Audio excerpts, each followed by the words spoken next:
On Christmas Day, the 25th of December 2025, a community in Makhanda, Eastern Cape, woke up to devastating news. 16-year-old Lenomta Skay was found murdered in an open field near the Department of Social Development offices in Joza. Lenomta was last seen on the evening of the 23rd of December 2025 at her grandmother's home.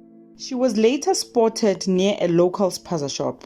When she did not return home and could not be reached, her family reported her missing the following day, on the 24th of December 2025.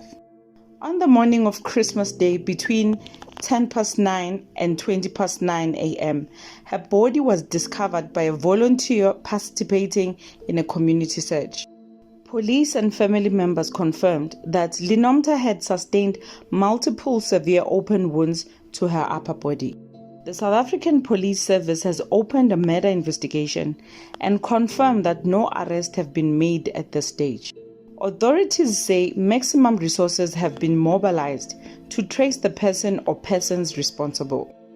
Lenomta's death is not an isolated incident. It is the second killing of a young woman in Makhanda within 1 week, following the murder of Lusizo Ngumbo. These tragedies have reignited anger, grief, and fear in the community, once again highlighting South Africa's ongoing crisis of gender-based violence. A candlelight vigil was held on the 28th of December 2025 as residents gathered to honor both young women and to demand justice. The Eastern Cape MEC for Social Development has since visited the families, condemning the killings and pledging government support. If you have any information that may assist police in this investigation, you are urged to contact Detective Captain N. Dodo on 082 377 8204 or report anonymously via Crime Stop on 08600 10111. Lenomta Skay was 16 years old. Her life mattered and her story deserves justice.